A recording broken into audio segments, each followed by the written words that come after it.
থেকে যে ঢাকনাটা খুলে অভ্যুত্থানকারীদেরকে গুলি করা হচ্ছিল, সে চেষ্টা করেছিল সেই এপিসির ঢাকনাটা বন্ধ করে দিতে, যাতে করে সেই এপিসির থেকে গুলি করে ছাত্র হত্যা করতে না পারে। এই পর্যায়ে যখন সে এপিসির উপরে উঠে যায়, তখন দুজন পুলিশ এসে তাকে প্রথমে গুলি করে আহত করে।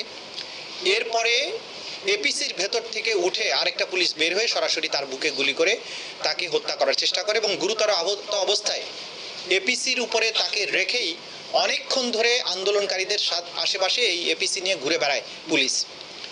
এরপরে এক পর্যায়ে আপনারা দেখবেন ভিডিওতে যে প্রমাণগুলো আমাদের কাছে ভিডিও রেকর্ডিং সহ সব প্রমাণ আছে, এখানে তারা দাখিল করেছেন, যে এরপরে তাকে এপিসির থেকে অজ্ঞান অবস্থায় কোনো রকম মানবিকতা প্রদর্শন না করে একটা জড়বস্তুর মতো তাকে এক হাত দিয়ে টেনে তুলে এপিসির থেকে রাস্তার উপরে ছেড়ে দেওয়া হয় এবং পরে গিয়ে আপনারা দেখেছেন সে মাথায় আঘাত পায় এবং ওই অবস্থাতেও তার নিঃশ্বাস চলছিল, যেটা ভিডিও থেকে দেখা গেছে যে সেখানে বহু কষ্টে সে নিঃশ্বাস নিচ্ছে।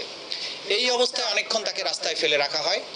একটু পরে আবার দুজন পুলিশ এসে তাকে টেনে হেঁচড়ে, একটা জড়বস্তুর মতো টেনে হেঁচড়ে তাকে ডিভাইডারের পাশে এসে ফেলে রাখে। আরও কিছুক্ষণ পরে এসে তাকে দুজন পুলিশ আবার চ্যাংদালা করে ডিভাইডারের এই পাশ থেকে ওই পাশে তাকে নিক্ষেপ করে। তখনও সে বেঁচে ছিল, তখনও সে নিঃশ্বাস নিচ্ছিল। এক পর্যায়ে আন্দোলনকারীদের সাথে ধাওয়া পাল্টা ধাওয়া চলার পরে পুলিশ তখন বলে যে তাকে আবারও পায়ে গুলি করো। এইরকম মৃতপ্রায় একটা ছেলে, তাকে পায়ে গুলি করার জন্য বলা হয়। তখন ওরা পায়ে গুলি না করে এক পর্যায়ে যখন তাকে টিয়ার সেল, এর মধ্যে তারা বলে যে চাইনিজ রাইফেল দিয়ে তাকে গুলি করো। মানে মৃত্যু নিশ্চিত করার জন্য 4-5 বার গুলি করার পরেও তাকে চাইনিজ রাইফেল দিয়ে গুলি করার জন্য পুলিশকে নির্দেশ দিতে, এগুলো ভিডিওতে শোনা যাচ্ছিল, সবকিছু প্রমাণ এখানে আছে। শেষ পর্যন্ত চাইনিজ রাইফেল হয়তো অ্যাভেলেবল ছিল না ওই মুহূর্তে, তারপরেও তার বুকের উপর একটা টিয়ার সেল মেরে তারপরে ওখান থেকে পুলিশ পালিয়ে যায়। আহত অবস্থায় তাকে দ্রুত ওইখানে পাশাপাশি যে সুপার মেডিকেল কলেজ হসপিটাল নামে সাভারে একটা হসপিটাল আছে, সেখানে তাকে নেওয়া হয়। হসপিটালের গেটে গিয়ে সে পানি চায়, পানি খায়, তখনও সে বেঁচে ছিল। হসপিটালের অথরিটি তাকে চিকিৎসা দেয়নি, তার জন্য গেটটা পর্যন্ত ওপেন করেনি। 1 ঘন্টা ধরে সেখানে ফেলে রেখেছিল কোনো রকম চিকিৎসা ছাড়া। অ্যাম্বুলেন্স সাহায্য চাওয়া হয়েছে সেগুলো নিয়ে, যাতে তাকে বিভিন্ন হসপিটালে নেওয়া যায়, সেটারও সাহায্য করেনি এই সুপার হসপিটাল অথরিটি। এইরকম একজন গুলিবিদ্ধ, একটা নির্মমভাবে গুলিবিদ্ধ একটা ছেলেকে বাঁচানোর জন্য ন্যূনতম চিকিৎসা সেবা দিতে অস্বীকৃতি জানিয়ে তারাও এই হত্যাকাণ্ডের সাথে আলটিমেটলি তাদের সম্পৃক্ততা এখানে প্রমাণ করেছেন। এরপরে অন্য একটা হসপিটালে নেওয়া হয়, ততক্ষণে সে মৃত্যুবরণ করে, শাহাদাত বরণ করে।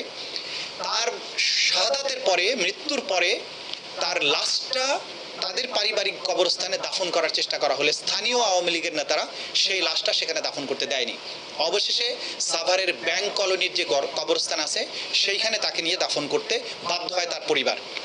আশরাফুল ইয়ামিনের এই ঘটনা ভিডিওর মাধ্যমে সারা বাংলাদেশে ছড়িয়ে পড়ার পরে মানুষ বেদনার্ত হয়েছেন। গোটা বাংলাদেশে আন্দোলন আরও দাবানল নলের মতো ছড়িয়েছে।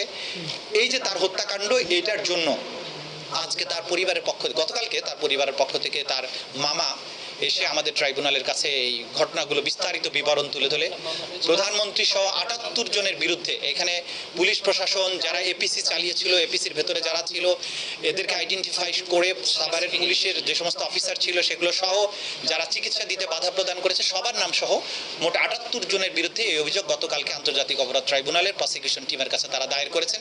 গতকালকে যেহেতু আমরা আপনাদের সাথে কথা বলার পরে এটা দায়ের হয়েছে, এটা আপনাদেরকে জানাতে পারিনি, আজকে এটা আপনাদেরকে জানিয়ে দিই।